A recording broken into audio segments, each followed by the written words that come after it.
మాకు గవర్నర్ గారు అన్యాయంగా మా యొక్క ప్రతిపాదనలను గత ప్రభుత్వం చేసిన ప్రతిపాదనలు రద్దు చేసింది. రద్దు చేసినటువంటి ఒక రద్దు చేసిన దాన్ని హైకోర్టు కొట్టివేసింది. హైకోర్టు ఆర్డర్ మాకు ఫేవరబుల్గా వచ్చింది. అయినప్పటికీ కూడా గవర్నర్ అమలు చేయకపోతే మేము సుప్రీంకోర్టుకు వచ్చినాము. మాకు న్యాయం జరగాల, చట్ట ప్రకారం రాజ్యాంగ ప్రకారం మాకు న్యాయం జరగాలని చెప్పని మేము ఇక్కడికి రావడం జరిగింది. ఆర్డర్ కాపీ రాలేదన్న ఇవాళ సుప్రీంకోర్టు ఆర్గ్యుమెంట్స్ది. అది వచ్చిన తర్వాత నేను ఇమీడియట్లీ మీ అడ్వకేట్ చెప్పినటువంటి అంశం ఏంటి? మీ అడ్వకేట్ మీకు ఇచ్చినటువంటి అంశం ఏంటి? అంటే ఏం జరిగిందన్నారు? ఏం జరిగిందని చెప్పారు? తెలియకల ప్రశ్న ఇది. నో, ఏమన్నారంటే గతంలో ఉన్నటువంటి సుప్రీంకోర్టు ఆర్డర్ ఏదైతుందో దాన్ని మోడిఫై చేస్తూ ఉన్నారు. 14th August 24 నాడు ఏదైతే సుప్రీంకోర్టు ఆర్డర్ ఇచ్చిందో ఆ ఆర్డర్ను మోడిఫై చేస్తూ ఉన్నాము. తదనంతరం జరిగినటువంటి యొక్క పర్యవసాన కార్యక్రమాలన్నీ కూడా రద్దయినట్లుగా అన్నట్టుగా మాట్లాడారు. కాబట్టి అన్కాన్స్టిట్యూషనల్ యాక్టివిటీస్ నన్ను ఇప్పుడు నేను ఆర్డర్ వచ్చినాక మొత్తం ఎక్స్ప్లెయిన్ చేస్తాను.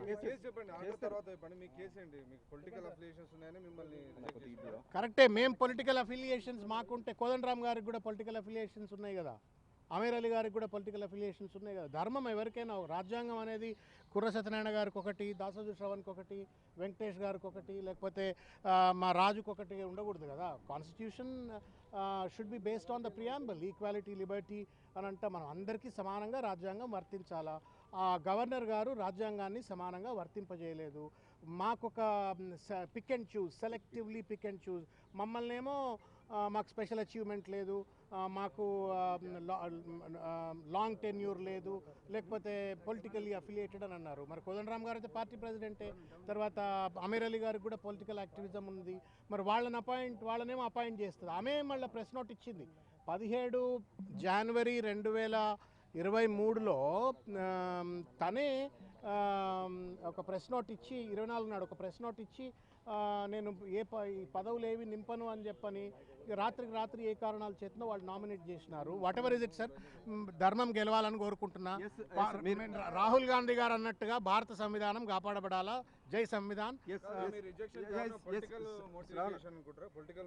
అప్పుడైతే completely political motive and illogical interpretation of the constitutional authority that is vested with the governor.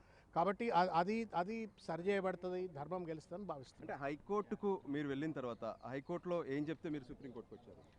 హైకోర్టులో ఏదైతే మమ్మల్ని గవర్నర్ గారు రిజెక్ట్ చేసినారో ఆ రిజెక్షన్ లెటర్ను రద్దు చేసినారు హైకోర్టు.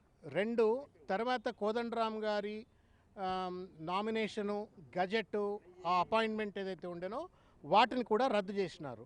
మేము సుప్రీంకోర్టుకు వచ్చిన తర్వాత సుప్రీంకోర్టులో స్టే ఇచ్చినారు. మీకు తెలుసు, అది 14 ఆగస్టు 2024 స్టే ఇచ్చినారు. ఆ స్టే ఇవ్వడంతో మా రిజెక్షన్ రివైవ్ అయిపోయింది. తర్వాత వాళ్ళ గజెట్ రివైవ్ అయిపోయినట్టుగా వాళ్ళు భావించి సుప్రీంకోర్టు తీర్పును తప్పుగా భావించి ఆ గజెట్ను పట్టుకెళ్ళి వాళ్ళు ఓత్ తీసుకున్నారు. అది మరి కోర్టు వాళ్ళ రద్దు చేసినట్టుగా అనిపిస్తూ ఉంది. అంటే సార్, యాక్చువల్లీ ఆ రోజు ఇచ్చినటువంటి తీర్పు ఏంటి? సుప్రీంకోర్టు ఆ రోజు చెప్పినటువంటి అంశం ఏంటి? ఆ రోజు ఏం చెప్పింది? Notice serve to the government and to the governor and to the respondents to any appointment made subsequently are subject to the outcome of this SLP అని చెప్పడం జరిగింది. ఈ ఆర్డర్ ఇంపాక్ట్ ఏముండబోతుంది? వేకెంట్గా ఉంటాయా, మళ్ళీ ఫిల్ చేయొచ్చా, లేకపోతే కోర్టులో మ్యాటర్ ఉన్నాక ఎట్లా ఫిల్ చేస్తారు? ఇక గవర్నమెంట్ తొందరపడింది అంటారా మీరు?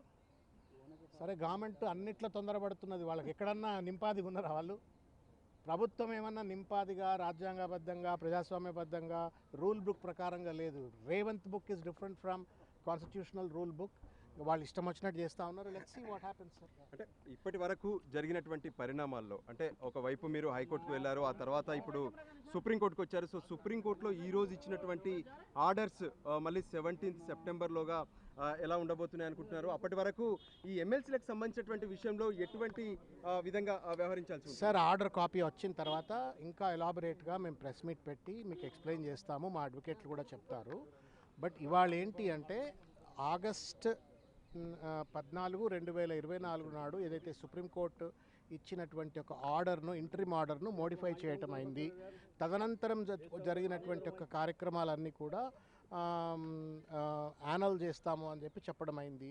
కాబట్టి ధర్మం గెలిచినట్టుగా భావిస్తూ ఉన్నాము. అయినప్పటికీ కూడా ఇంకా ఈ మ్యాటర్ పెండింగ్లో ఉంది, సబ్జుడైజ్ ఇది. శ్రావణ్ గారు, ముఖ్యమంత్రి కేసీఆర్ మళ్ళీ మీ పేరును మళ్ళీ ప్రపోజ్ చేశారా? ఒకటేసారి పంపించారు. ఎన్నిసార్లు పంపించారు శ్రావణ్ గారు? శ్రావణ్ గారు ఎన్నిసార్లు పంపించారు?